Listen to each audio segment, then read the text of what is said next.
On this week's episode of Talkin' Town Ball, we have a special interview with Tom Elliot, sports editor with the West Central Tribune. We also give our early thoughts on the 2025 season, and we'll wrap up with some good old-fashioned tourney time fun. So order up a shrimp tempura roll and wash it down with a crisp Kirin or Sapporo. It's time to talk Town Ball. Under those stars where the heart beats strong, Minnesota diamonds where we all belong. Cheering voices carrying through the night, the soul of the state under stadium lights. And welcome to Talkin' Town Ball. Today's date is Wednesday, June 4th, and we are only 73 days away from the state tournament. 73. So we don't have much time to rile up the masses. Yeah, right. I think we got plenty of time. The days go long and the years go fast. Town ball seasons go even faster. Yes. I know, John, you teased a little bit. Oh, excuse me. Jordan teased a little bit of our early season thoughts. But we do have to talk about something that was a record that was broken, and not your Jordan, your shin that you allegedly said was almost broken on a comebacker the other day. Gotta get an L screen out there sometimes when you're pitching. But You're okay. He's okay. Everybody, he'll be out there pitching in no time. But we have a strikeout record, and wow. I just been calling him strikeout guy. But Jordan's got the info on it. wow. Does he have a name? He does have a name. He struck out 26 batters. He does pitch for the New Ulm Brewers. He struck out 26 of 27 Bird Island Bullfrog batters about 2 weeks ago. And we were not going to withhold the opponent's name. I think it's fair game. Oh, you gotta absolutely. Throw it out there. Nobody tried to drop down a bunt? Nobody. Ethan stayed. 26 strikeouts in a complete game shutout. The Brewers beat Bird Island 5-0. Yeah, not a game that went like 15 innings here. This went 9. Just a 9-inning. I will strike out all of you, but one.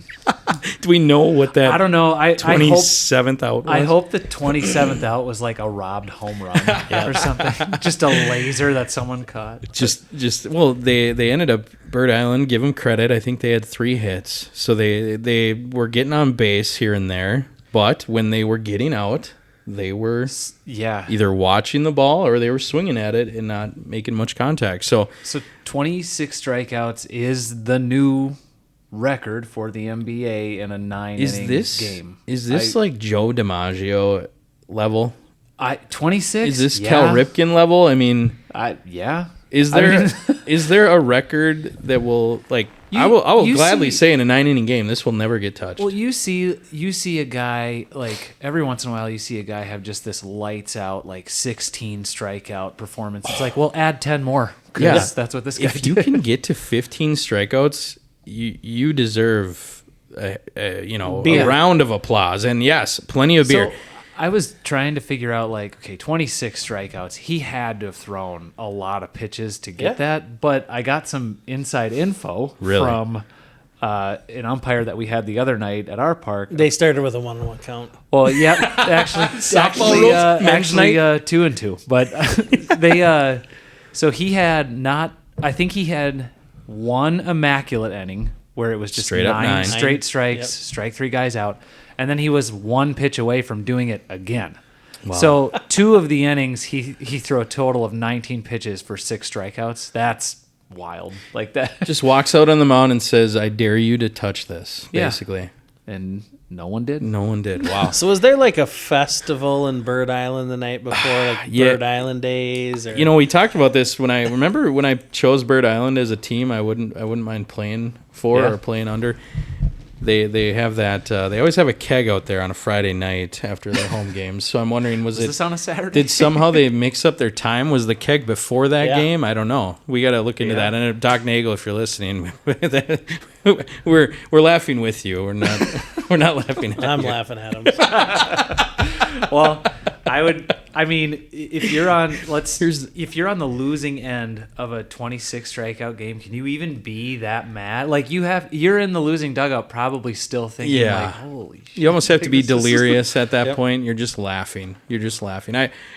And knowing Bird Island, like the next game they'll come out and they'll 10-run a team, Yeah, because they're that good. That's what makes it blows me away. So, well, I mean, 26 strikeouts is as impressive as it gets on its own, but that's another reason this is so impressive. Yeah, It's this like, isn't like, if let's say you brought our boy Graham Lobsher out to Dassel for an exhibition, he would struggle to get anywhere close to even probably 20 plus strikeouts.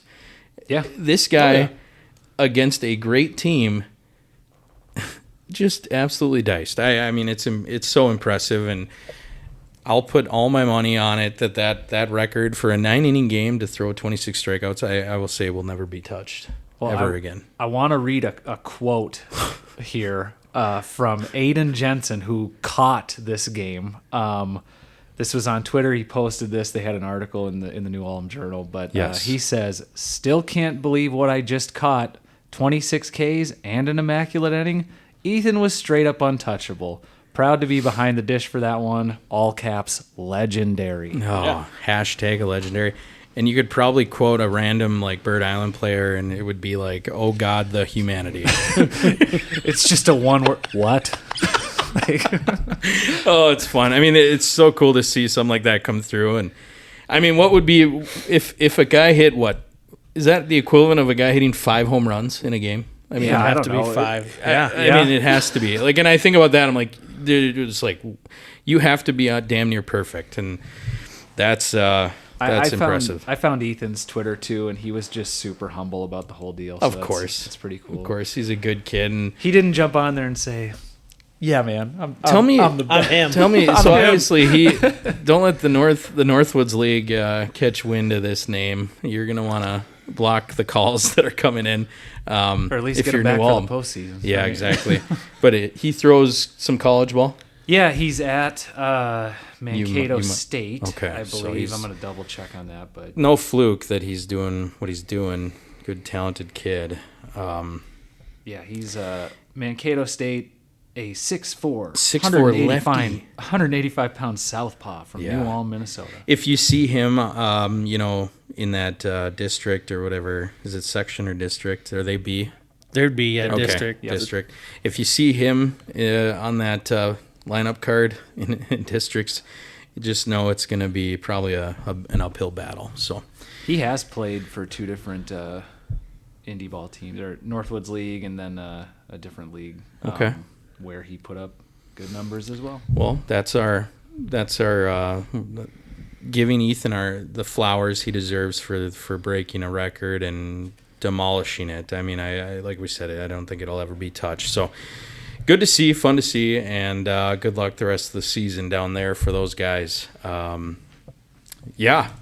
Other than that, you guys, we're kind of into our 2025 season. We've all had our some non-league games. We've kind of crept into some league games, and we can kind of talk about now. I think we've seen a little bit or enough of early season action just to make a comment on how we feel right now about this reclassification and how it's affected us to this point.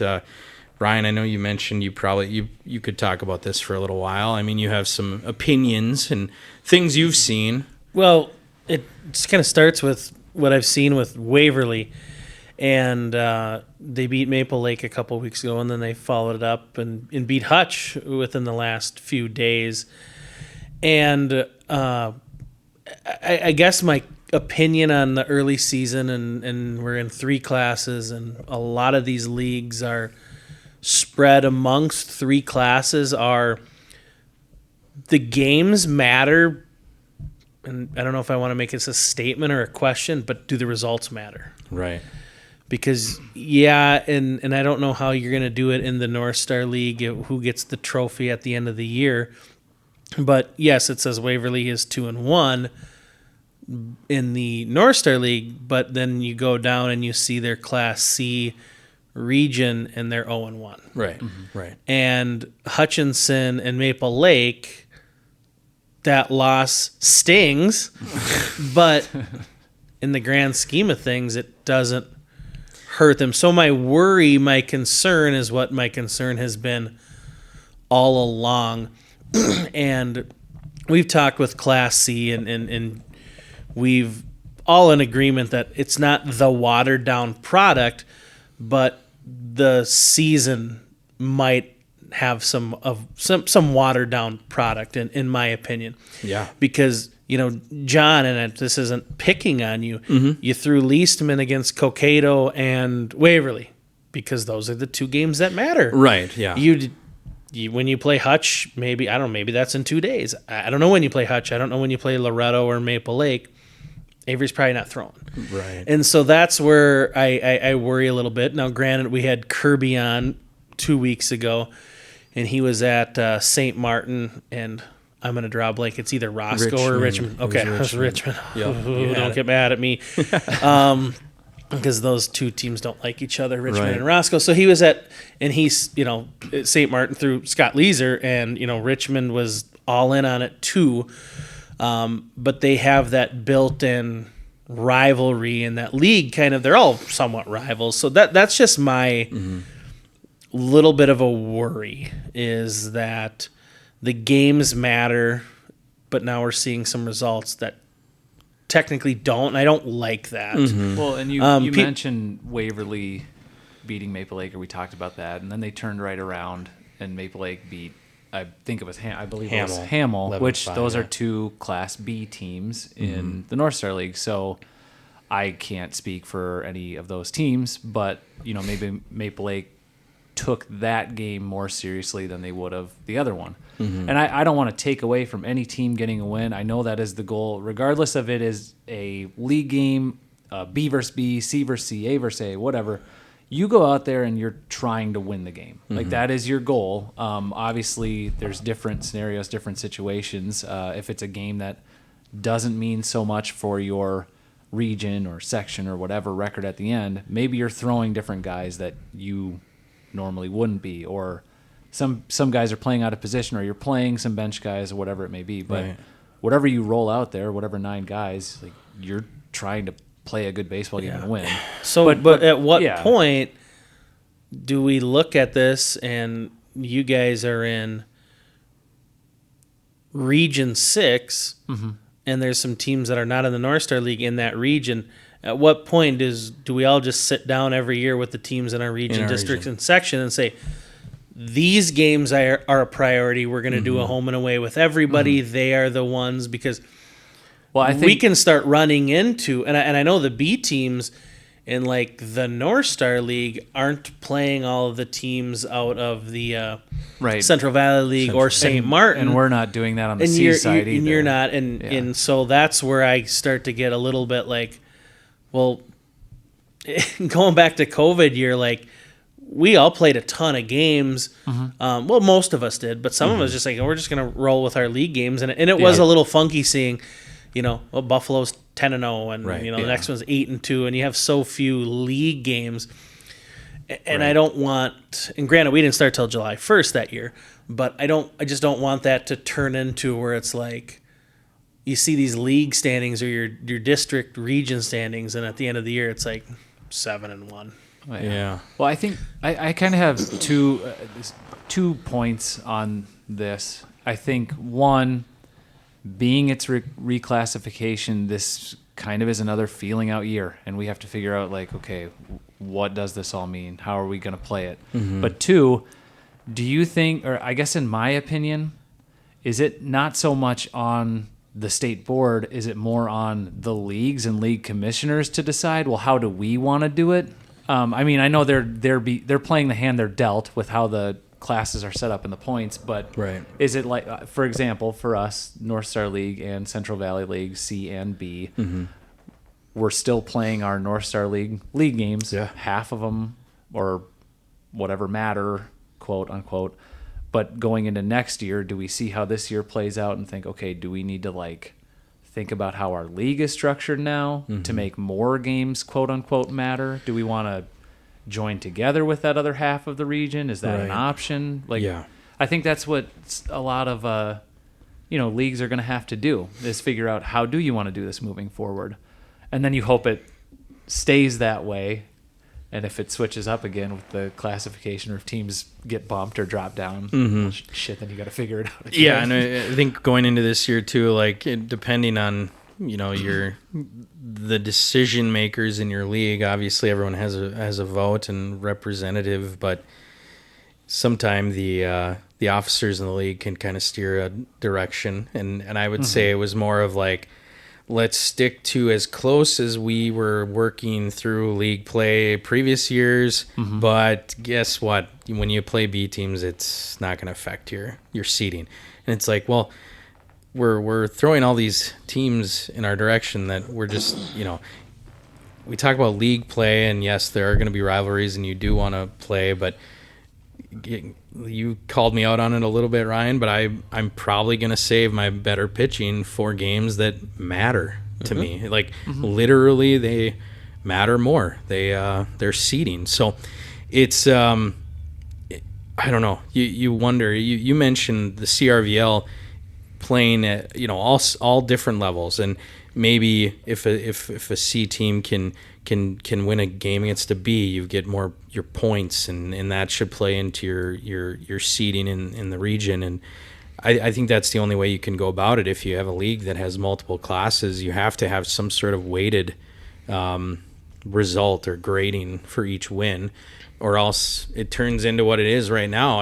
I look at it, and you might have a different approach to these games that I do, but I look at these games as like glorified non-league games. They're league games, but they're kind of glorified non-league games. And so you throw your fourth starter, you throw your fifth starter, you see what they have.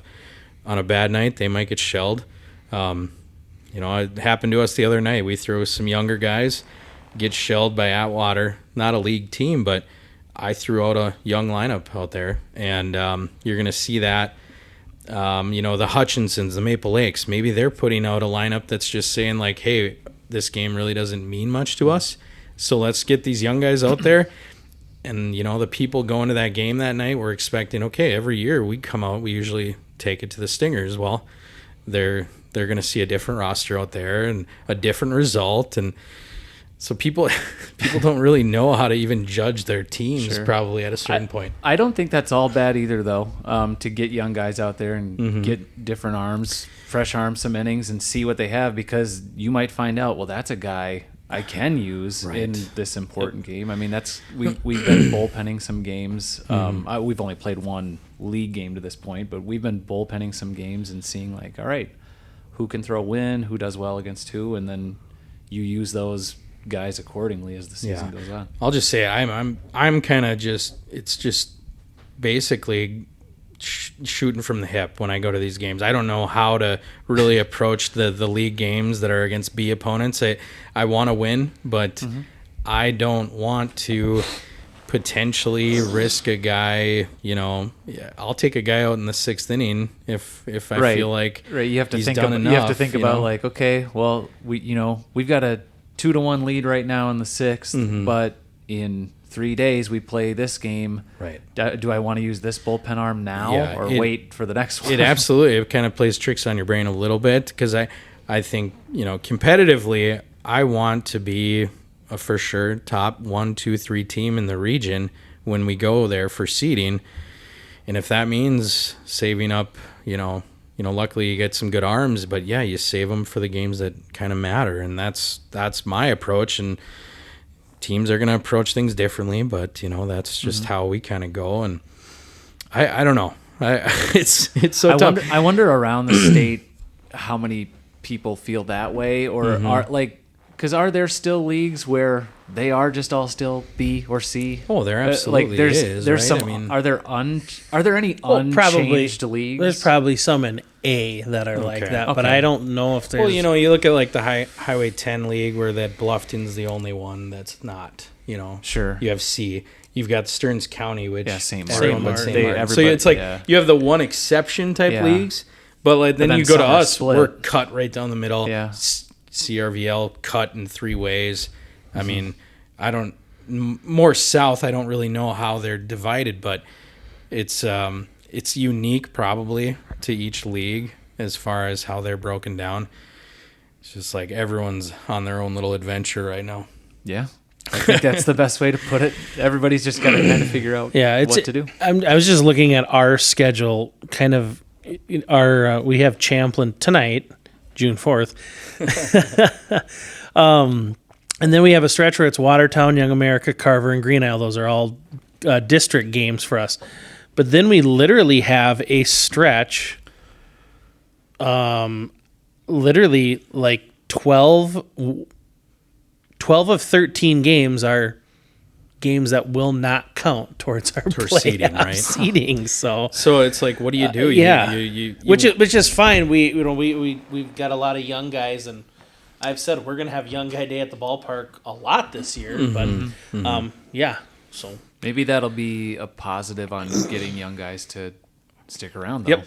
Oh, Play yeah. more. I think so. Yeah. I think so. I said that before the year started when I started to kind of see the light. You know, it's like, okay, this is how it's going to be. We have 10 games that technically affect our seeding. We've got 14 or 15 that we can go play with lineups a little bit. And so, yeah, you're going to see more innings from younger guys. You're probably going to see higher scores from these games. You're going to see wonkier scores. Maybe more unexpected scores too. It's not like we're saying Waverly can't win these ball games in a normal year, but this last two league games, whether they count or not towards their playoffs, they had two starting pitchers throw complete games and get wins, like great performances from their guys. Yeah. And those, regardless of if it's Maple Lake's entire lineup or Hutch's entire lineup, it's a good lineup to face, and you can't take anything away from I those mean, starting pitchers. Hutchinson's bench, Maple Lake's bench, I'm sure there's still a ton of talent there. And I mean, there's not that many teams that are just have a new 9 guys off the bench. It's going to be maybe 2 or 3 young guys sprinkled in with your core veteran guys. No, and those wins are huge for Waverly. 100%. Because, and I work with a young man who plays for the Rockford Crows, and we got beat by Loretto, and I'm like, you guys have some good young players. In that game, in the grand scheme of things, still technically puts you 0-0. Yeah. And you guys get in league playoffs, or maybe you get into regions. It's like you got a good shot with your crossover games in the Central Valley, because the North Star League C teams, in my opinion, are stronger than the other league you're paired up with. So I was just like, you can say this stuff now that you're not in the league. Yeah, we can't agree with because that. you're him. Because you're him. That's right. Well, and I even who's ever better than who, or what your opinion on that? Like we've said, we haven't seen them in the regular season, or a lot of teams aren't playing them in the regular season. Like it's a game versus a team you've maybe never seen before. I think it's cool. You're energizing teams that, like you said, keep huge games for Waverly. If you get like a Rockford out there and they can put some wins out there against some notable teams, it kind of energizes that group. I bet Waverly is walking around feeling pretty darn good about what things are blooming into here. And the names that they're popping up on Twitter, they're the names of some guys that started with them in their teens probably. And now they're kind of like mid-20s, getting into that what you would call prime, and we like to call old man strength, because we're seeing some stinger dingers. Well, Kirby, so it is cool. Well, yeah, Kirby's son now plays on the team too. So there's 3 generations of Moynihan. But I mean, Bedecker, he's a he's tough. I coached him, and when he was at Rockford in 2015, and he could play outfield and catch, and man, that's kind of like town ball guy's dream, town ball manager's dream, and he's just stuck it out playing center field, getting 300 at bats with them. Hell yeah! Well, when you play but he can swing it. game He schedule. can swing it. Now he's to that age where he's just getting that old man strength. He's got town ball figured out. Right. I think they got a pile of guys like that too. Yeah, that's a good phrase you said right there. Have town ball figured out, because I think that's a huge. Like, you come into the league and you're super young, and you don't quite get how this all works yet. No, It does take time. I will always say, it's and I love Toby Hansen and Trevor Yannick and guys who played high-level college baseball. But the biggest change for us that, really pushed us, over the top was the Brady Miller, Adam Schlepper, James Otto, Nate Norman, Jack Paulson that we signed in high school. They kind of had to learn how to prepare for a town team game without high school coach guy babysitting them through it. Right. Yeah.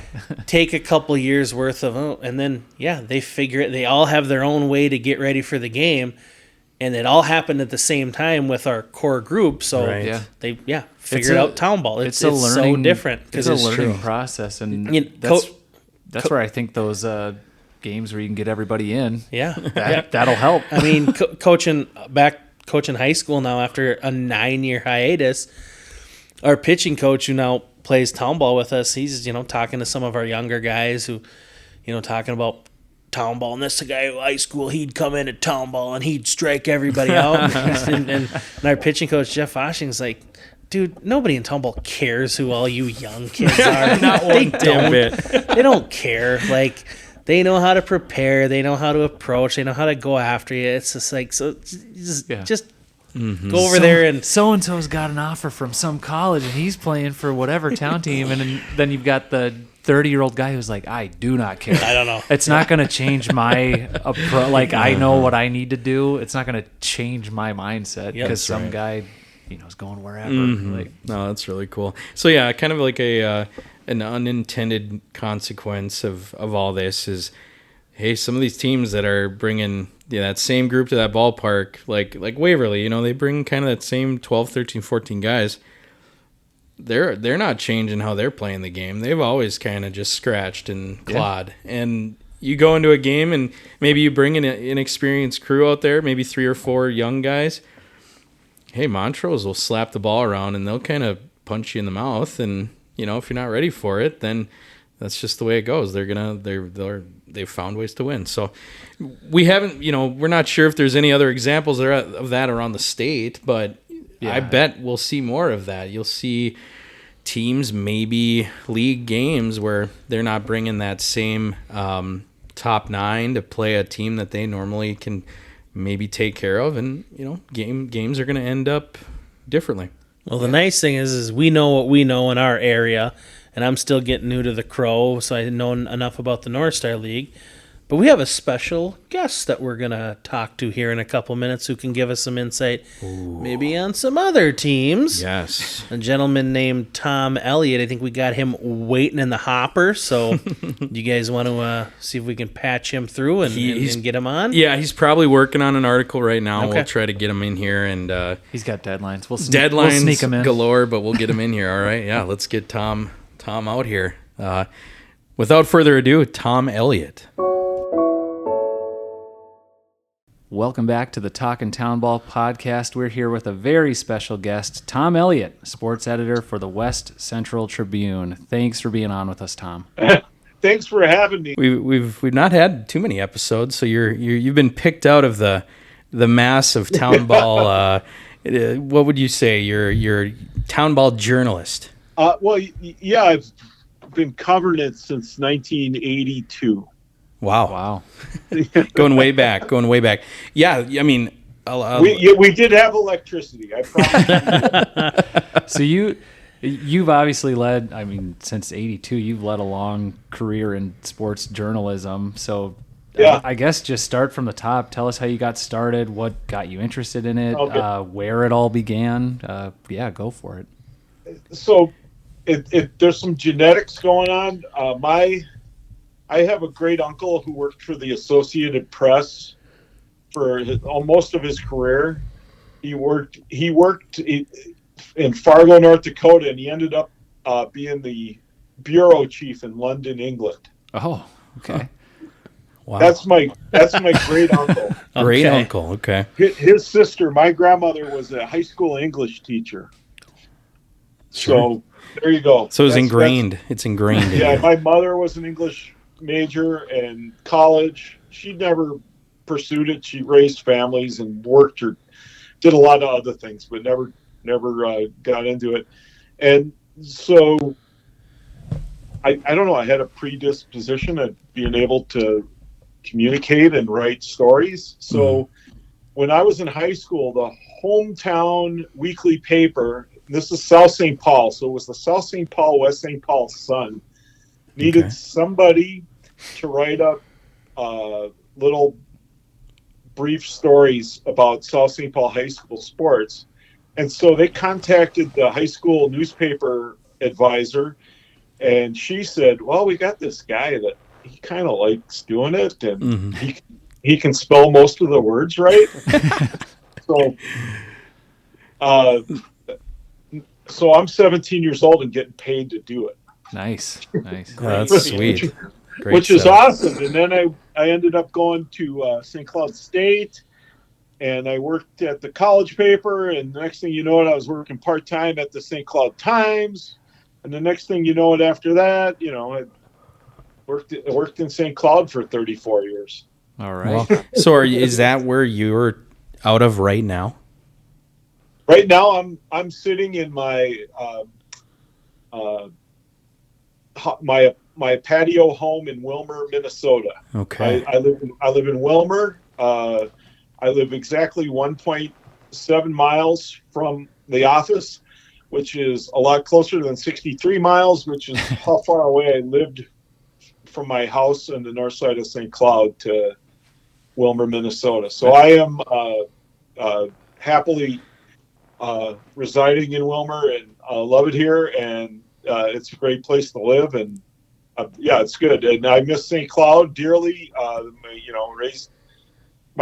Raised my family there, and so that's a good place for me too. I have a lot of friends still in St. Cloud, and hopefully for the rest of however long they let me stay on this place. And so I'm doing that, and and where I discovered town ball, honestly, I knew there was something going on in South St. Paul. There's a team still, the Stockman's Irish. Yeah. That's Stockman's Truck Wash, and it's a cafe in South St. Paul, Minnesota.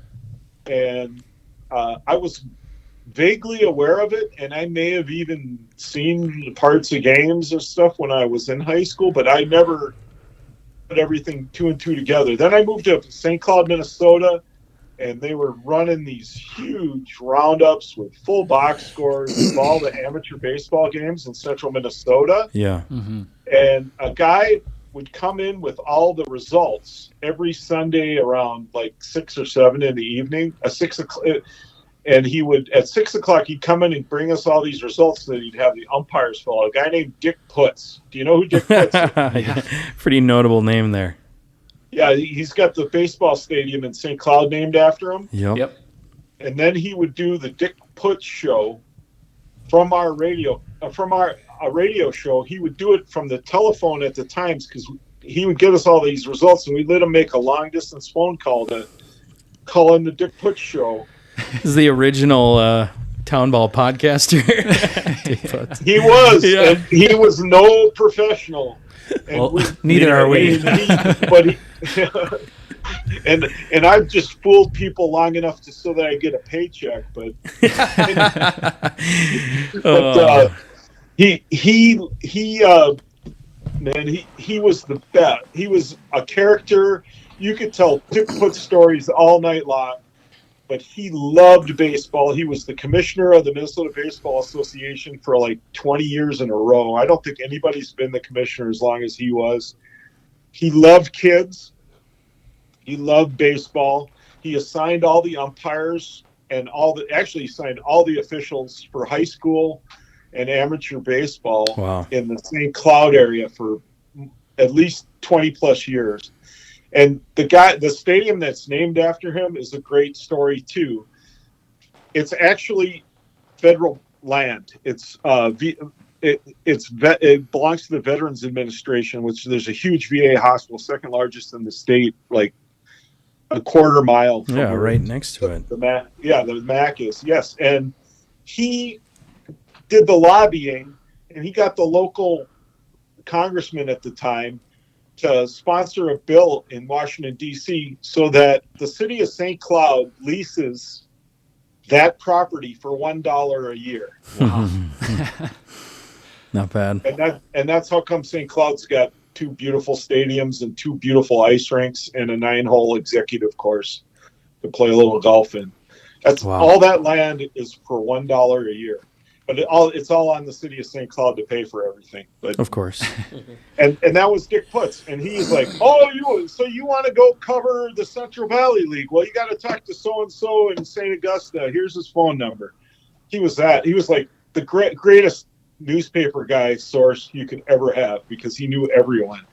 So was he obviously pretty big influence for you then, getting into where you are now with the West Central Tribune and all of that, and all of your experience prior. And yeah, we are a town ball podcast, and we'll get a little deeper into that in just a minute. But you cover all levels and ages. Yeah, I do. From youth, high school levels up through. Well, I guess you tell us all the levels you cover. Yeah, well, we cover 18 high schools in the West Central Tribune area in Wilmer like a blanket. We cover every game, full box scores, home and away, win or lose, and pictures. We try to shoot every team in our area, photographs, do features. Today one of our reporters is in Marshall, Minnesota, covering Montevideo lost, by the way, 5-4. They're the defending section champs, so now they got to go up to the losers bracket, high school. So we do that. We have Ridgewater College. They have a very competitive community college baseball program. It's a well-run program. It's fun to watch. We do American Legion baseball, cover it hard, just like we do the high schools. We will run results from Junior Legion, VFW, and if your youth baseball team wins a tournament in, I don't know, Atwater or Benson or who knows, Fergus Falls, Rochester, yeah, we'll get the stuff in. We'll send me a photo because obviously we don't have enough staff to go out to all these places. Right. We'll write a story and get it all in. That's awesome. And you know what? And we're just talking baseball here. We do that for all our high school stuff. Right. So volleyball, basketball, hockey, every sport you can think of. Everything that the high school league has a sanctioned activity for, we cover. I've covered dance team. I don't even know who the artists are that play in the music. I absolutely know almost nothing about it, but I've covered state championship dance teams. It's pretty funny when you get a guy like me, because every now and then one of them will do like a classic rock song, and I'll go, "There's one I know." It's rare, but I bet the kids that partake in those sports. I mean, even growing up in my town, if you had any sort of blurb in the paper, it was an exciting time, and I think kids love to see their names. So do their parents, and so do their grandparents. So do the grandparents. Absolutely. I don't know how often. The grandparents will clip it out and make a scrapbook for, their grandchild. And, Yeah, we're. I was gonna say in Litchfield, I've been a part of a family that's subscribed to the West Central ever since I can remember, and it's funny that we have our own paper in town, but there's a reason why we got the West Central, because that range that you cover, like you mentioned, you're covering a good portion of that West Central part of Minnesota. Yeah, Wright County Conference, we cover Litchfield and New London, Spicer, Hart. Yeah, absolutely. So you're in it, and it doesn't feel like you're super heavily aimed towards one team or even area. I mean, you're giving equal parts love to, like you said, Litchfield, New London, Spicer, and then of course Wilmer Athletics as well. So it's a great paper to follow, and I appreciate that. Yeah, 100%. Thank you. And I got to tell you, Brent Shocker, who's the editor of what's the Litchfield? Well, it's the Rail now. The Rail. I went to college with Brent Shocker. You went to college with Brent at St. Cloud State, and his his wife Juliana, I worked with at the St. Cloud Times for a while, so I Awesome. know those folks really well, and Well, their Brent- children as well. Yeah, Brent's a great guy, and he Yeah. is he helps out covering town ball really well too, and you know the and his Litchfield. company screwed him over. Oh yeah, I won't name names. No, He's I know. the editor of Hutchinson as well. Yes, So- correct. So he's in one of those companies where it's work harder, stupid. You know, we're pro. Yeah, we're gonna be pro journalist here, and we'll back you on that 100%. Yeah, like I said, Brent's a good guy. I know that he does a and ton by of the work. way, when you have an open spot, we don't fill it, and if we do, we only hire part-time instead of full-time. That's exactly what he's going through. Right. Yeah, it's not easy work running a paper right now and getting things out on time. I admire people like him because he's got to be the expert in 2 towns, Yeah, and they expect him to be at everything. 100%. They do. Yeah, It's hard. and once if they feel like you're slipping, then of course the subscriber count goes down. So yeah, a lot of pressure, a lot of, like you said, But- deadlines too. Hey, the dead tree business is going out. Yeah.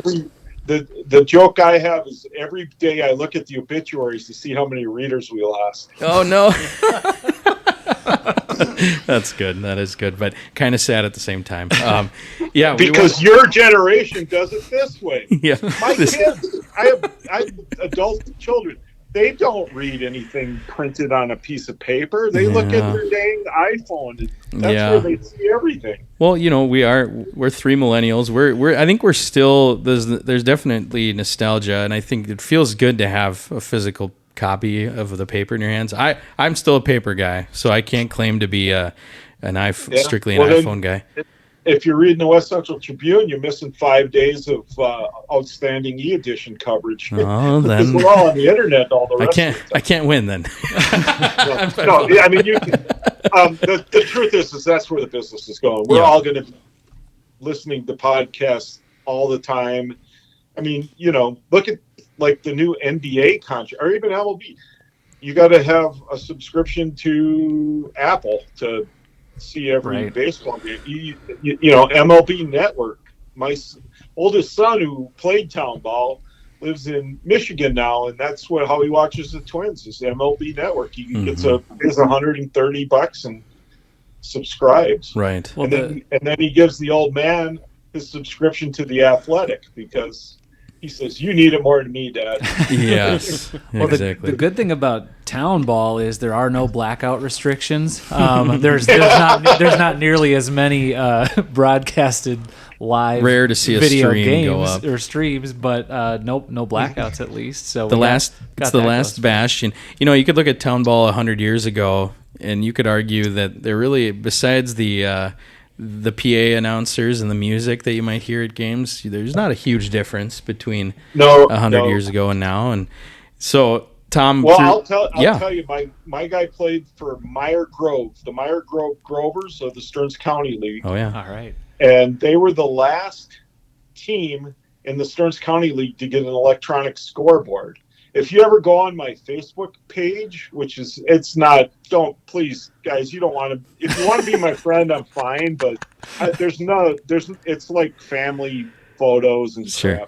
stuff. It's nothing that 90% of your listeners would have any interest in.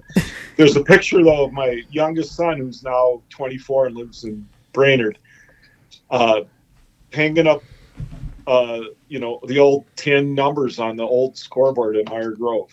And That's and cool. that was the last one in the Stearns County League. It no longer exists. So there you go. wow. So yeah, And that's what's way different from 100 years ago. I doubt anybody had public address systems either and announced, and I don't think there was any walk-up music either. No, probably not. No, but so you've been covering town ball, and then especially in that area. I mean, as of late, I mean, what are some?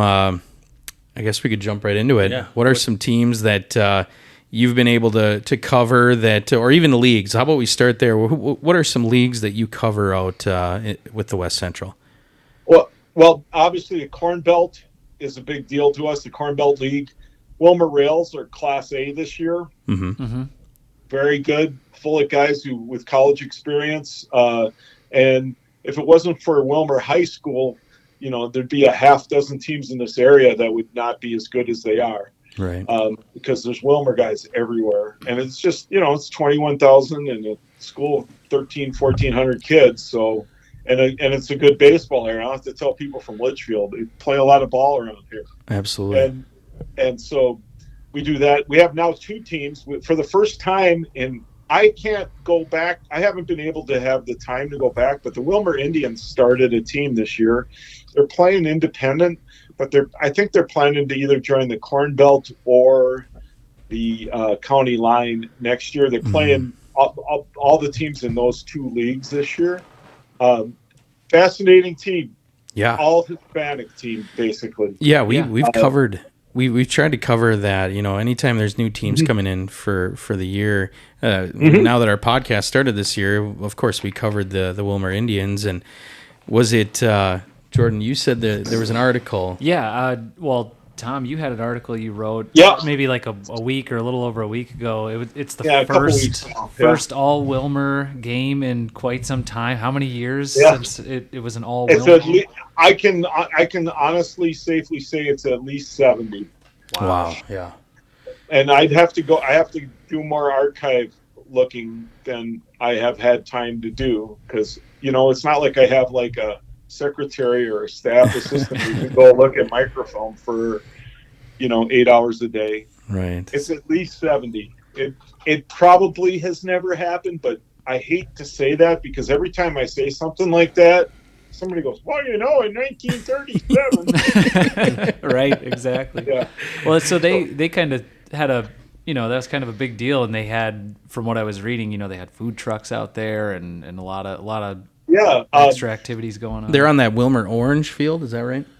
Yeah, Elsie Clemenson Field. Elsie was a long-time rec sports backer and a big baseball booster, and it's like we were talking about Dick Putz. This is a fitting tribute to a man who deserves it, who's no longer with us. Okay, and it's a beautiful little park. It's all turf, which is really nice in April, and because the Bill Taunton, the big stadium where the Wilmer Stingers of the Northwoods League play, and so these guys play over there too. It's usually you can usually in early April, if we've had a normal snowy winter, you can usually take a kayak and stroke your way from the third base dugout to the first base dugout. A little flooded. It's flooded. And so they started the team. It just about 90% of the people on the team work at the Genio turkey processing plant in town. Cool. They're from everywhere. It's Gene Morales actually came to Wilmer to play baseball for Ridgewater College. Right. And he's been playing he played 1 year with the Rails and he couldn't break their starting lineup, so he went and played for Sacred Heart and played there for the last few years. And his dream was to have his own team, and he thought it would be a great way to open the door in the community to a lot of guys who love baseball who played in Puerto Rico, Mexico, Nicaragua. Yep. Most of the team is actually from Nicaragua, El Salvador, Panama. I'm missing a couple, but and the fun thing about it is they had the home game when they played the Rails that day, and you got salsa music, Hispanic hip hop, stuff. I mean, I'm not claiming to be a music expert, but this is stuff I'd never heard before. Sure. And I can't imagine anybody in the Corn Belt League, the County Line League, the Stearns County League, the North Star League. Sorry, nobody's playing this kind of music for walk-up music. No. I mean, the amount of diversity on that team is incredible. And all their families were there and their friends. Mm-hmm. It was like a regional playoff atmosphere in terms of the number of fans. I was surprised how many people were there, because usually when the Rails play, and the Rails I think draw okay, but 75, 100 people maybe. Sure. there was at least double that. Yeah, Tom, I want to say this too because I credit these guys for putting a team No, out it's there hard work. and to make it a uniform thing. I mean, it what I've been noticing in Litchfield every Sunday, if you come by Optimist Park, we have a couple ball fields in the back in our facility back there. I've been there and seen these guys. Have and you I was seen going this? to the guys in the dugout. Who's that over there? We were probably talking at this time. I mean, I was maybe within the last couple years, but every Sunday from about 10 a.m. to, I'm not kidding, 7 p.m., there will be a Hispanic contingency out there. And I'm talking like 40 players. And they're all working in town doing something. Yeah, like that. and their uniform too, where they're now buying in. They're buying jerseys. They've basically got their own league. They'll invite another town over and play them and scrimmage them. And I mean, the amount of people that they'll bring over is amazing. They'll get 150 people probably back there and grilling and played 9 hours of baseball. So what somebody with the Blues has to do is reach out a little and Yep. No, I've been told by a Feeder system. schedule an exhibition and don't even call it in or make it official. So you know what I mean? We'll Just don't keep score. Yeah, of course. Of course. Yeah. But what I'm saying is, and if it's competitive, and the Indians only have 4 people on their whole team that played even high school Right. in Minnesota. They have 5 guys on their roster, and I got to tell you, I watched them play. All the guys who started in that game have baseball experience and know what they're doing. They're not going to win the state title, but they can play with anybody. Yeah. They can play. They're unfortunately Class B because of the new rules. Of course. Wilmer's got 21,000 people, so they're in the big class. Mm-hmm. But they can play with any Class C team. I would argue they're the most intriguing roster in Minnesota right now, and I do want to because nobody knows anything about them. Nobody knows a word. Yeah, exactly right. And I had talked to a couple Waverly guys. They went over and played in Wilmer. Waverly Montrose. Yep, they've played them twice now. They're 1-1. I'm sure that they've gotten over there. And I asked the Waverly guys. I said, "How was it?" They said, "Yeah, fun time. The fields, it's a good setup." And I said, is there like communication issues or anything? They're like, yeah, no one really speaks much English, but it's baseball. It's the same language. It's one language and it's baseball, and they were able to play 9 and have a great time. And Gene is Puerto Rican, and that's a U.S. entity. They're part of the United States, of course. So they're all taught English in high school. And so he's bilingual as can be. Of course. And so here's the funny story. So their first exhibition, they lost to Painesville like 10-2 or something. It was like a 10-run game. Yeah, it wasn't 10-run, but it was close. And I call up the manager of Painesville, Ron Fuchs. I say, so what was it like? And he goes, well, the funny thing is they don't cover their mouth when they're talking on the mound. They don't have to. But he goes, so you can read their lips, but we have nobody who speaks Spanish, so we have no idea what they were talking about. Oh, that's so cool. Yeah, it's a really fun thing. It really adds a lot of variety to ball, and it's just cool. Cool to see. I don't have their schedule. I'm hoping you guys play them and. Litchfield, maybe. Yeah, maybe not. You said it was Gene, right? Gene Morales is the manager. Yeah, he reached out to us. He unfortunately reached out to everybody in the state. He of course reached out to every team that was named Indians in the state. He reached out to the tribe at the casino in Granite Falls. Of course. And told them we have Mayans on our team, so they're Native Americans. So can we call our team Indians? Is that okay? Oh, to get approval. Yeah. Wow. Well, that's some good background info on that. Cool. We had no idea. That's good stuff. But I would say, and I was like, "You're kidding me! You have Mayans on your team? That's a Native American in Mexico is a Mayan." Yeah, right. Native Mexican. Wow, very cool. And I would say, Gene, he's a first year manager, and of course, you learn. He's learning every day, and he's learning every day. Very true. When he reached out to me, it was in like March, and he said, "Hey, can I get you on the schedule?" I said, Gene, I've had my schedule done for about 3.5 Oh. months, so it's crazy how quickly that all comes together. And I Really? said, If somebody cancels on you, you got one. Go ahead. that's true, right in the backyard there. But it's one of those things. It's like you set a schedule and you go. And I felt bad we couldn't get them, but I said next year we'll try to make something happen. So very cool Now team. let's talk about the good teams. Bird Island. Yep. They're going to be awesome. Everybody's back. They Unless- took second 2 years ago. They were in the final 4 or 5 last year. I think it was Final Four, right? That was in Delano when they were in the finals against Yep, Maple yep. Lake. And they played. That was one of the worst games I saw them play that year. Oh, Yeah, but Maple Lake deserved it, and congratulations to Maple Lake.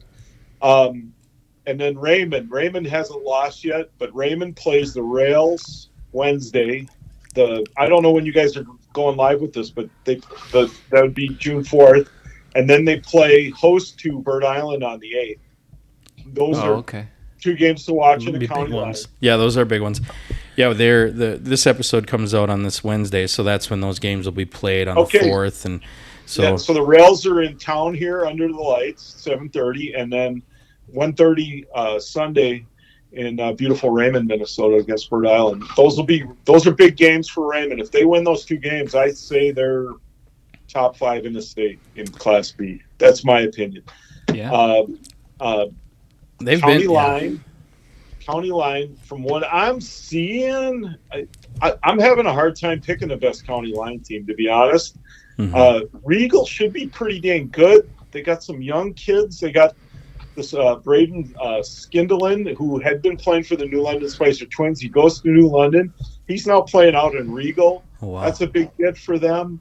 Regal's they're kind of a no man's land team in that they get kids from Painesville, BBE, New London. They have a Wilmer guy.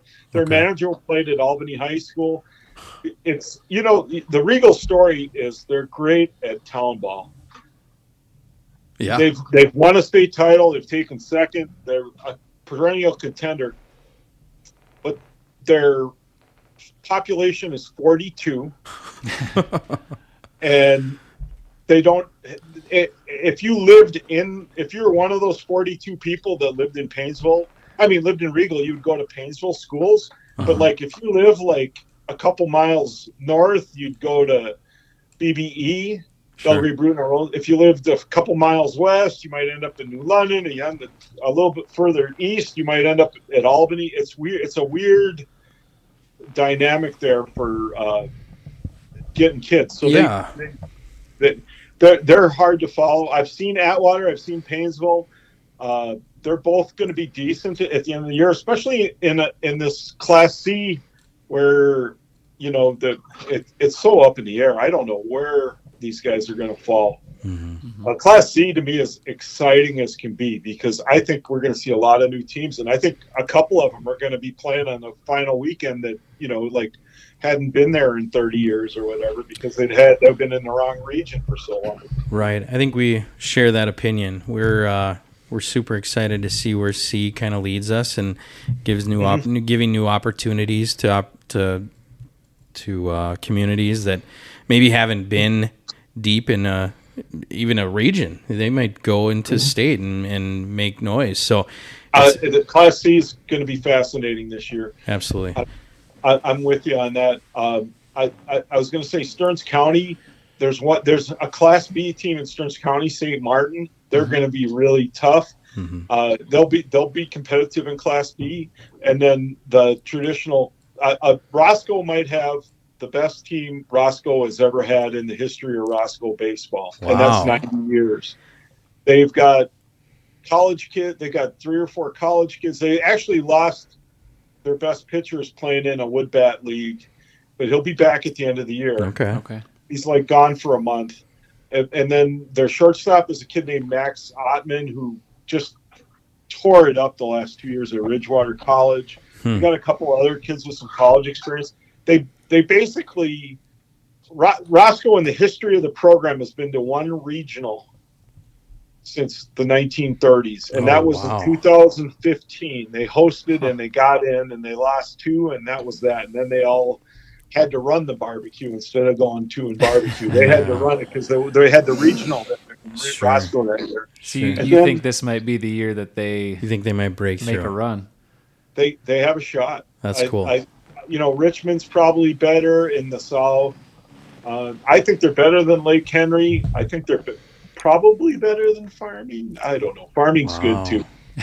So they got a shot. This is all cool. I love it.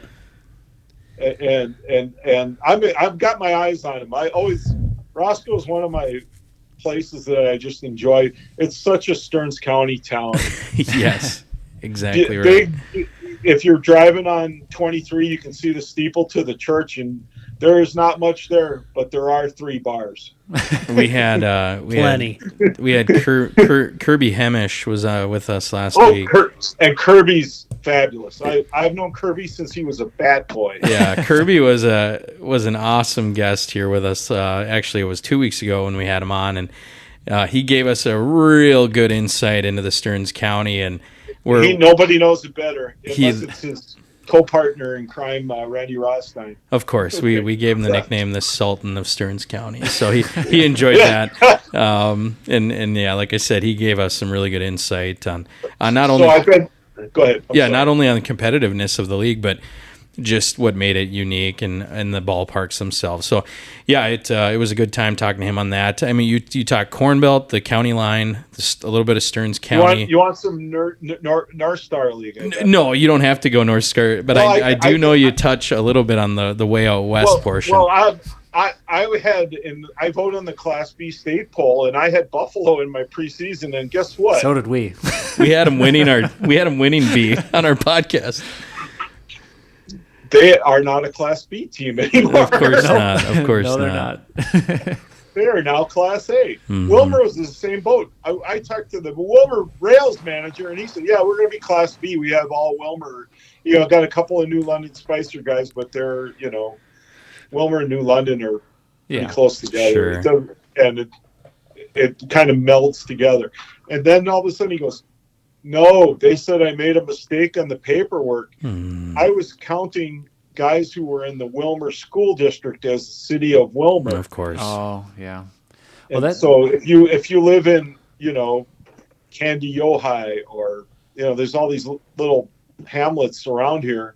One of their guys actually lives like 2 miles from the ballpark, but he lives outside the Wilmer city limits. It's exactly what happened to Buffalo. They just had a little bit of a misunderstanding of the limits that they chose for their population core, and it came back to bite them. We had really But good. Buffalo's getting big. How many people live in Buffalo? Oh, 17,000. 17,000, Yeah, and so it's it's almost growing. as big as Wilmer. Yeah, Yeah. It's becoming that kind of that commuter community. Yeah, and it's out- only 35, 40 miles from Minneapolis. It's not that far. No, not at all. Not too far. But yeah, it is growing, and you can just tell if you drive through town, it feels kind of like a small town, kind of busted at the seams. You drive through that main drag near Lake Pulaski, and it feels like you're driving down Division Street in St. Cloud. Mhm. It's got all the big box stores and the Home Depots and the Menardses and Absolutely. yeah, Yeah. all those kind of places. We I'm out- sorry. I hope none of those people are. You don't have any sponsors that.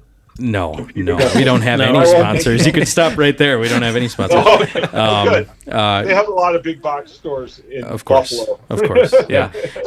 No, we always we tend to drop a Buffalo tidbit every episode as well. Yeah. They're always fun to talk Here's ours about. for the week. That was our Buffalo talking point. So And former North Star. I gave Maple Lake a 10th spot in my poll this week just because somebody from the North Star League should be in the poll. But you tell me, who do you think should be in a state poll from the North Star League? You don't have to do it. For B, where they stand Yeah. right now in B, I mean, the current I North would Star say- League B teams it's Maple Lake, it's Loretto, Loretto, Hutchinson. Hutchinson. Of course, Loretto, of course. yeah. But I mean, is Corey still playing for him, Koski? yep, the Koskis are still there. I think they Well, just the kids, I'm sure, are playing. and they they're debuted good. debuted the youngest Koski. Even there's even another younger one. Is it like Oh, Sam? good. Sam. Yep. Sam. What does Sam do? Oh, I don't know. He probably hits Position. too. He probably just hits home runs. And yeah, it's a Because the talented other family. two, well, one was a really good pitcher, the other was a good infielder. Caleb. Yep. No, it's funny. The North Star League right now is just like a lot of other leagues. There's that transition and kind of like a feeling out period. And Yeah. we were talking even a few weeks ago. Maple Lake lost their number one pitcher. They lost. Oh no! Kyle, So now I feel stupid that I gave him. Why am I blanking on the name? Malachek. Yeah. Hunter Malachek. Hunter's a good ball Yeah, player. so they're in a tough spot right now. They've had some tough losses, but you never know with that roster. Yeah, it's just it's a weird situation. We give Hutchinson some love. They're hosting the state tournament this year, and so you're always Hutch will be good. Hutch will be good. Hutch too. I is always agree. very good. Yeah, so from B, it's just I tough actually to tell. remember Kyle Messner when he was going to St. Cloud State 35 years ago. Covered him a little He's bit. still playing, isn't he? No, He retired. Well, A year or two ago. recently, yeah. But Yeah. he's doing a lot of the spearheading for He's the them guy. on when it comes to State tournament, State their new tournament grandstand. He's the man behind the scenes. What state tournament did I see Hutchinson? And he came in and pitched in relief, and I went up to him and I go, "What are you doing?" And he's going, "Yeah, I still like it." when would that have All been? of them? Yeah, I don't know. probably He's- all of them if that they were Hutch in. isn't it, he's Last getting two drafted. or 3 years ago. Okay. And it Yeah. was kind of like, "What are you doing here?" And he's like, "Oh, you still work, huh?" Mhm. That's right. Well, I said, "Well, yeah, I got to pay some bills yet. you gotta, I'm of too course. young. I'm not too young to retire, so I'm having a good time. So I'm going to keep doing it for a while. But No, it's cool. yeah. We'll have to get you out. I know, like you said, you cover a little bit of the west side I'll of. get to Litchfield once a year. Yes, that's what I want to hear because we enjoy having you in the dugout, and it's always fun talking to you. Yeah. So it's a good time.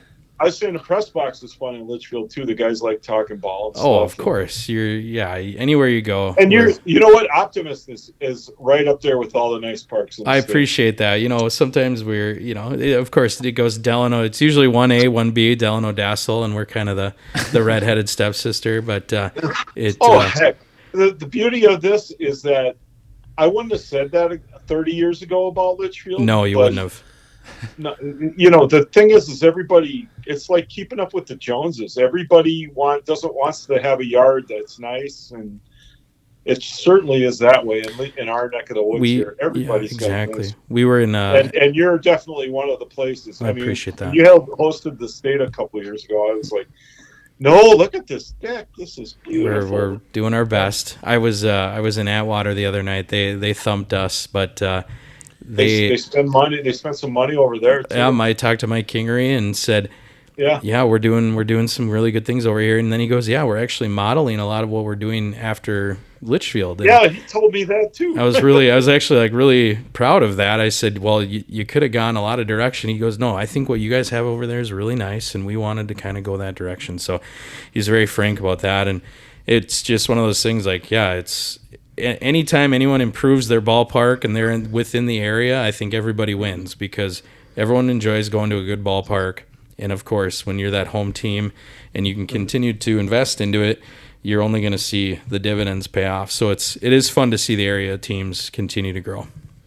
Yeah, and so I really appreciate you guys having me on. I appreciate you hyping WCTrib.com. Drop it all. We are always going to cover this as long as my heart's still ticking, and I take a couple of meds, so we gotta keep you around. You got at least 40, 50, 60 more years. yeah. So. You want to have one of those? All the high schools have them now. The defibrillators. Yeah, you got to AED. keep a defibrillator around if you want me to. we'll start keeping them in the dugout. We have one at our ballpark, Yeah. so yeah, Yep. like I said, you're safe if you want to swing by. Well, yeah. So yeah, I'll make it to the hospital anyway. There you go. We appreciate it. Well, thanks for joining us, Tom. We know you got to get back to work and get your deadlines, but it was great. Our pleasure. Only if I want to get paid. So. All right. Awesome, Tom. Well, you have a great night. Yeah, thank you guys All right. for having me, and I enjoy the show. I'm going to look forward to listening to more episodes of it. Awesome. Thank you. Awesome. Have a good one. We'll talk to you later. Yeah, bye. Bye.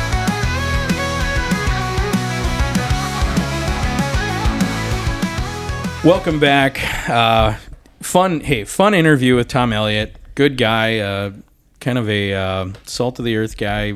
Works really hard with West Central Tribune and puts out a lot of articles and covers a ton of stuff. We talk about it, but I mean, you think of all the sports and all the levels. I mean, that compounds so much, and then you start thinking like, he's got to be covering 100+ teams. Well, and you can tell just like how excited he is about all of it too. Yes. I mean, he got to bring up the dance team or covering dance teams. He's like, I get to cover the dance team. And when I hear a rock song I can recognize, I get excited. No, it's funny because it's right now. It's late on a Monday night.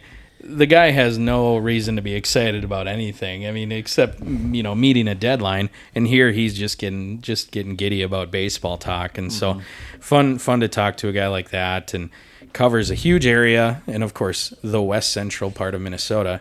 And I know that we haven't done a ton of coverage for that area, but getting a lot of Wilmer talk and the Raymonds and the Bird Island talk. Well, we did talk about Bird Island in the first. Yeah, segment. but it was nice to hear about the Wilmer stories. That's I like that. It's really cool when you get some sort of unique anything with these new teams. And I mean, I would think they could turn that into a fun every year rivalry, big type of game deal, and that's good for town. And I could see a team like that really like snowballing because, like I said, in Litchfield, we have a Hispanic league that plays, unofficially, and I'm not kidding. There are probably 40 or 50 guys out there. So a team like that is going to attract some really good local talent and probably guys that these Wilmer coaches have never seen or heard of. These guys come through. They're up here to work, and they know their free time is baseball. So that's really cool. But yeah, enough about Tom Elliot. We're kind of in our last segment of the show here, and we were going to try to kind of go over. We talked a little bit our last episode about the tournaments that are featured across the state, and we always reference our town ball schedule guy because he's such a good resource for this. And he had put out a tweet a few months ago about some tournaments in Minnesota. Hayes, did you have some tournaments that he mentioned? So I think one of you has it. I pulled up I do. I pulled up the most recent one because his original one was from a few months back. So I just pulled up the Farming. The FBI. The FBI, the Farming Baseball Invitational. Yep. And it kind of goes back to what we talked about in the first segment and what I said, like, the games matter, but do the results. Well, you start getting these tournaments with some fun matchups, and you do want to keep winning. You want to win a tournament. You want to get a trophy. Pride. You want to there's extra beer and stuff like that. So it's like, hey, now we do have a way where the results matter because you get to stay in the winner's bracket and you don't have to play the 10 a.m. Sunday game That helps. either. That helps. So I like this tournament. Kicking off the first game, Sartell Stone Pones against Pearl Lake Lakers. Then after that, this is Friday night. They have the Richmond Royals and Farming Flames, but that's also a Stearns County League game. Oh, okay. So that will count double. And just mention what's the weekend that this is occurring? This is June 13th, 14th, and 15th at Schlepper Brothers Field in Farming. And then lower half of the bracket, you have Luxembourg and Jordan, the Battle of the Brewers. Ooh. And then the Cold Spring Springers and the Sauk Center Titans. The bottom half of that bracket's pretty loaded up, too. is So wild. That's a you fun could get a tournament. very good Springers. Well, you will get a Springers Brewers matchup one way or the other, but you could get a Cold Spring Jordan, a very old school Class B rivalry from the 80s and the 90s. But yeah, Sauk Center's pretty legit too. So this one would be if you want to see good baseball and just have them put on a good show out and just God's country for real. Yeah. This is a good tournament. And I'm gonna if I pick a favorite, I'm gonna pick the Jordan Brewers though. I'm gonna pick them over the Richmond Royals. We should do that. We should pick Pick who our we tournament think winners. the tournament winners. Do we know who won the Stearns County Classic that was held this weekend? I this know last who weekend? won the relay race. The relay race, our Cold Spring Rockies. Three-peat. They you've Bullies. Yeah, just, absolute bully ball in the relay race. If you don't know what that is, it usually requires spinning around on a bat, hitting a crushed beer can, throwing a frisbee, chipping a golf ball. I think the name of that game is Louisville Chugger. Louisville Chugger. I think that's what that's You know called. what's funny? We were at the Stearns County Classic, and we were in the relay race, of course. Mm-hmm. I look around at all my young players, all my 21-year-olds, 22-year-olds. I said, "Who wants to do the Louisville Chugger?" And every one of them looked like they were scared. They couldn't. They were fear so in their afraid. eyes. And I said, "I'll do it." And at that time, I was probably a 34-year-old man, and I was like, "You know what? I'll do it." Least athletic guy out of all the teams that, and of course I'm leading off with Louisville Chugger. I was probably the only guy there that missed the first swing, and boy, that was a little embarrassing, but we found a way through it. Another one event in that relay race, unfolding a frozen shirt and putting it on. I mean, elite events. So congratulations to Cold Spring Rockies. For mastering the relay race. Yeah. We don't even know who won it. Yeah, but congrats to whoever won. congrats who won the Please baseball someone- stuff. Yeah, tell us. I guess it doesn't matter as much. I don't know. I don't know. It's a weekend of fun. I know that. and Absolutely. I think everybody probably had fun. Here's another one, kind of in that same area. El Rosa's Elite 8. I know they do this every year. Mm-hmm. This is a June 20th to the 22nd. That's going to have the El Rosa Saints and the Royalton River Dogs in a matchup early. And then you got the Cortland Cubs playing the Vicelli Warriors. You've got the New London Spicer Twins, Waterville Indians, Fergus Falls Canes, and Piers Brewers. I mean... Yeah, you have some top class C teams right in that. And Delano, we played in the Farming Baseball Invitational. We've also played in El Rosa's Elite Great 8 tournament before. So that was another one we had a blast at too. Boy, they jam-pack games at Yeah, that because park. they do 7 innings. Most of these tournaments are. I'm guessing if it's the league game, they'll play their traditional 9. But yeah, They'll play 2 games on a Friday night. They'll Oh, yeah. play Yeah. 4 or 5 games on a Saturday, and boy, they get through that. I would say Cortland's got to be a tough one to come out of that. And Yeah, they've kind of been hot out of the gate. from what I've seen. Piers. I mean, we Piers talk is about the tough. Beers. the Waterville. Piers being very good. Waterville. I mean, a lot of really good teams there. Tom Elliot didn't mention much about the New London Spicer Twins, so he must not. So we'd have to, probably go with the Waterville Indians. Sure. and maybe Piers out of the bottom half. All right, perfect. That same weekend, the 20th through the 22nd of June, is the Freeport Black Sox Classic. 7-inning games. Freeport, the host team, takes on town ball schedule guys Clearwater River Cats. Let's go River Cats. Then we've got Midway, the Snurd Birds against the St. Nick Knicks, the Opal Bears, Becker Bandits, Dawson Drakes, and the St. Bonnie Saints. So same type of format. Yep. 8 teams. We'll pick a winner.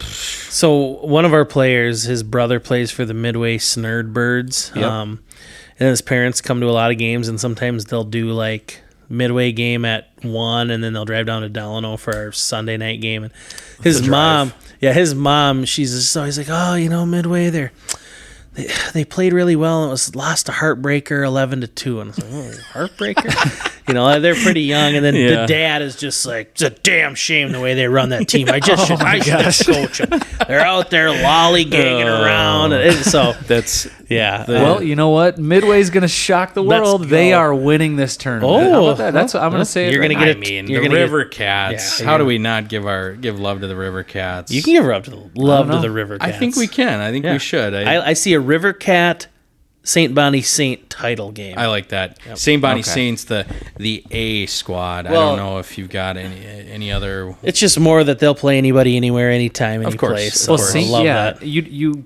don't always see Class A teams in these like mid-season tournaments, but St. Bonnie they'll go play anywhere. Oh, hell yeah. They're a team that plays a ton of games. They're not afraid to do that. Yeah, They played a team. They got beat out, Mm-hmm. I think 2 years ago, and a team that was playing in the state tournament was coming to one of our ballparks. St. Bonnie played them in a tune-up game. After they had After been they're done, eliminated. it's like, hey, it doesn't matter. We'll just play ball. You want to Oh play ball my against us? We'll play God. ball. I mean, Love it.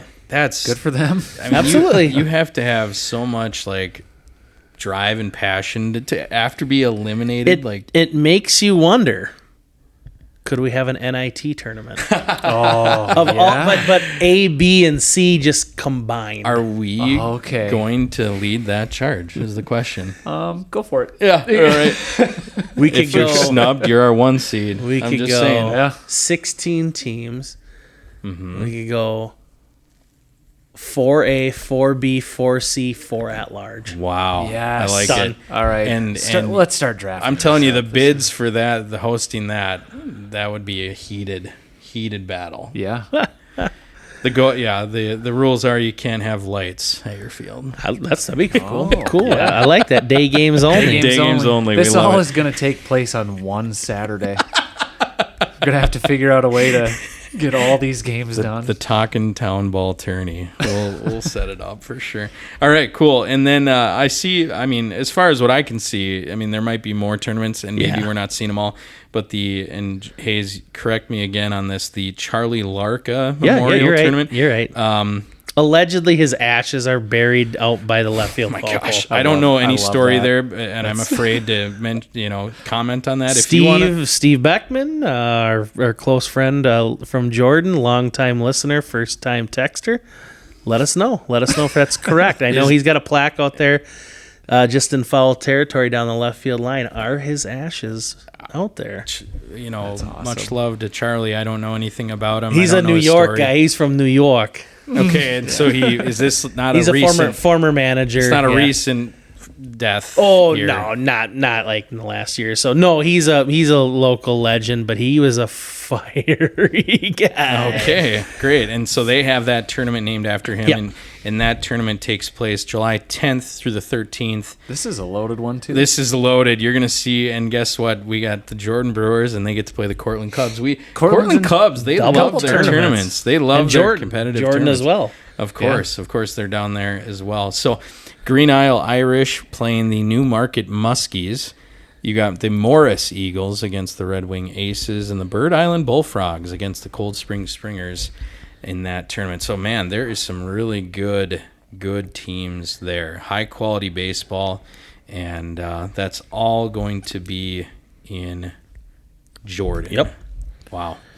You know what? Let's just say we were dogging on them early on in the episode, but I'm going to take Bird Island. I'm going to take them out of that one. You got Cortland and Jordan. One of those has to lose. That's too bad.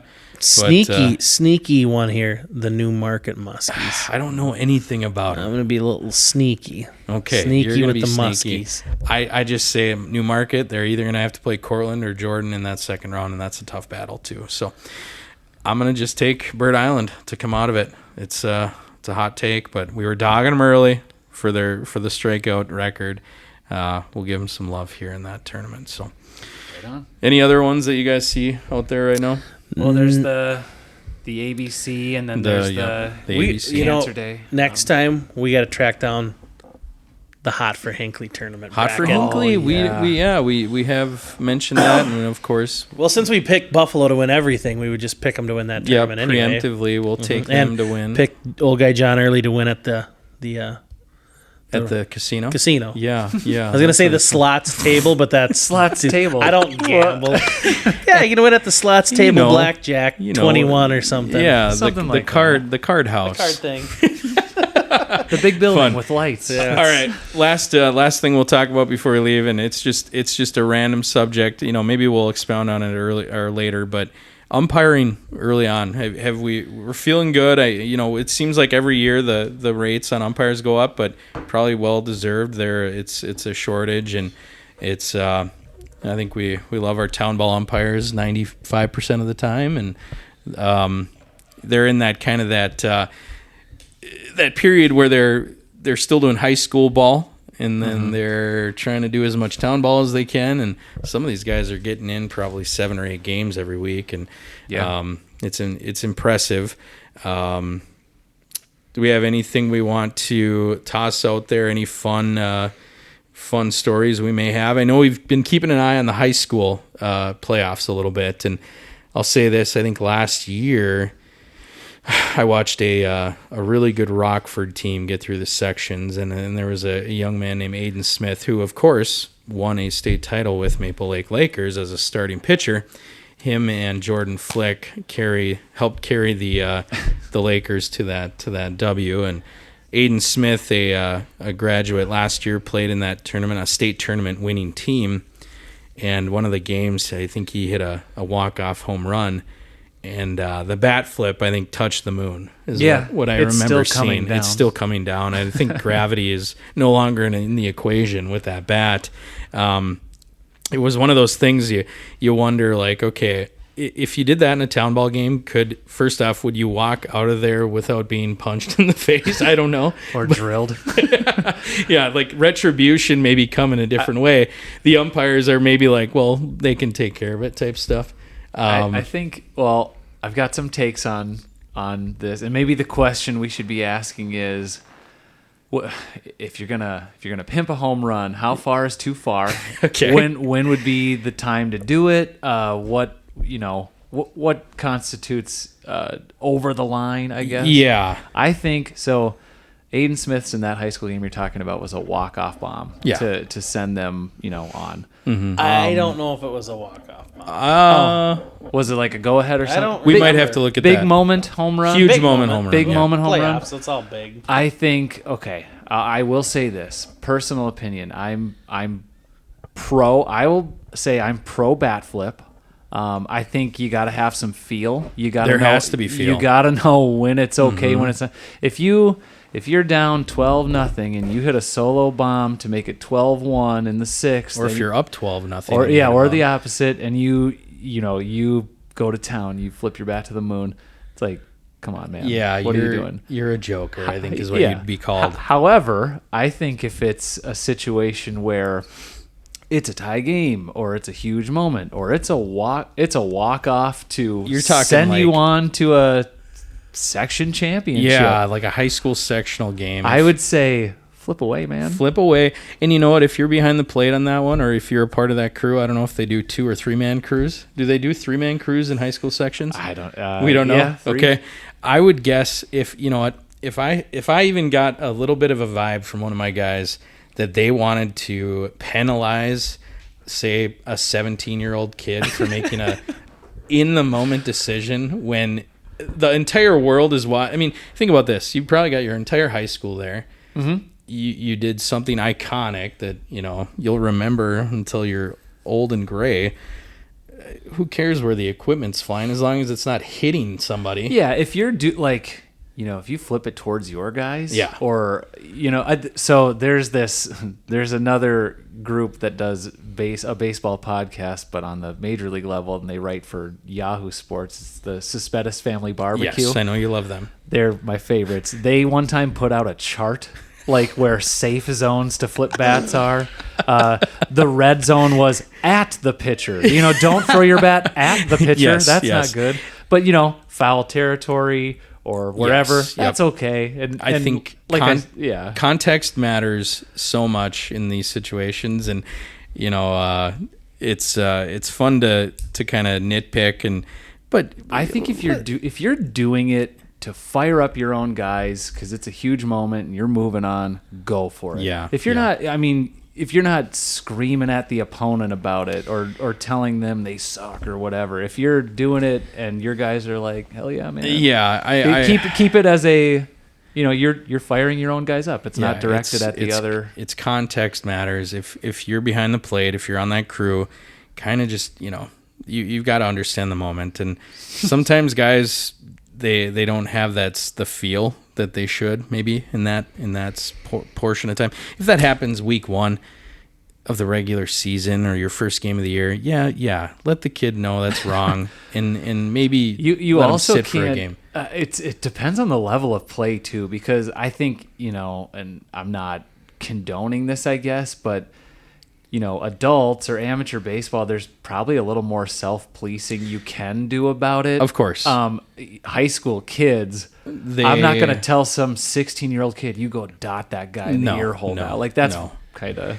Right. The game will police itself a little bit. But yeah, these are young kids and they're learning too. They are learning, and in the same way that they're probably just learning how to drive a car because you don't want them making decisions on the road.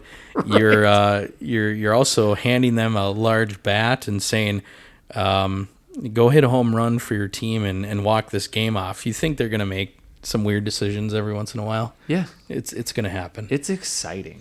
I don't know, like it's so electric. Fun. Yeah. it's electric stuff. Ryan just being really oddly quiet right now. I don't know what that's. First of all, I hate you guys.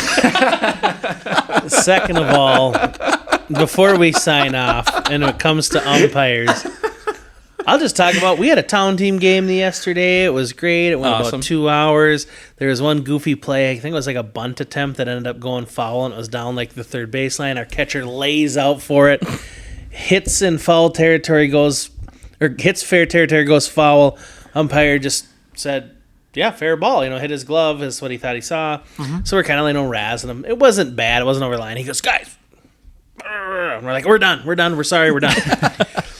Umpire has known the catcher for quite some time. He kind of comes into our dugout to get his water. He's like, I must have missed that one, right? And we're like, oh, whatever. It just happens.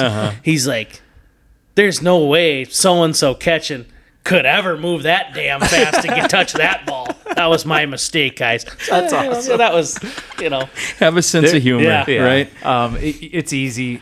It can be easy for people to sit back and rip umpires or whatever, but until you put that gear on, like you really probably can't say anything. It's a thankless job. And when we talked to John on the state board a while back, and he gave his opinion and his story on umping, it's tough. I think it's fair game to kind of playfully to rib these guys every once in a while, that they know that that's probably part of the job description. They should give it right back. Yeah, and I think that's fair too. But there is a legitimate shortage, and anything we can do as a I don't know what you'd want to call us, an association. We're in this. Here's the thing, of the umpires I know, the additional things to monitor in high school baseball is making these umpires like doing town team games more. So just when you want to just hold back, right? Oh yeah, it's smoother for them to just of course not deal with stupid dad and moms in the stands and game changers and just insane people where town teams just like, there's a drunk buzz going on behind the fence and they just kind of holler at you. Yeah. Well, and one thing you can do that's positive for everybody is if you have a question about a call, don't come out all hot screaming. Just have a discussion. They'll tell you what they saw. You can say what you think you saw. You guys can work it out like adults. Mm-hmm. And even, I guess, even if you are a high school kid, you'd probably leave it up to the coaches then. Yeah, leave that to the managers. But like, just have a civil discussion about it, because then you can both learn from it. Right. And maybe you don't, like, maybe you coming out of the dugout screaming all hot, maybe you don't know the rule you think you do, and then the umpire can tell you, well, that's not how it is. And there's going to be calls that people take to the grave with them, and it's rare. It happens rarely, but some teams will say like, the reason we didn't get through regions is because this fair ball was called blah blah blah. No, probably not. No, maybe like the 8 innings before that happened, where you didn't get enough runs. Do that, And I love people that love to just it all comes down to this one thing. Define a game. It's so ridiculous. So no, you're not going to win or lose a game on a bad call. It's just that's just how it is. And give these guys give them some love, because they're not showing up there to give teams hard times. They want to do the best they can, and respect is it's good on from both sides. You want to see that shine through. So kind of a fun little thing we wanted to end on, talk about our umpiring. Maybe I talked about this earlier, maybe a few weeks ago, but we'll try to maybe find some more umpire representation, maybe an interview upcoming. So right on. We'll see. Maybe, I don't know. We'll argue with them. All right. I think unless you guys have anything else, one last thing I want to shout out. Let's hear it. St. Benedict, America's team. I had a T-shirt show up at my door. No way. And I could not be happier. St. Benedict's my favorite baseball team of all time. Boy, they know the It's- way it's to the your greatest. heart. Yeah, and it's a T-shirt. So we're gonna open a PO box, all the merch. No, we'll gladly represent America's team. Jordan will rep you forever. So Yeah, absolutely. awesome. Well, All right, with you that guys. said, It was a fun one today, and like we said, we're probably coming back in another 2 weeks. And that time, we'll be talking about, leading up to All-Star games. June will officially be halfway done. There will be a lot to talk about. Yeah. So can't wait for that. Without dragging along too long, you guys have a great rest of your week, and we'll see you later.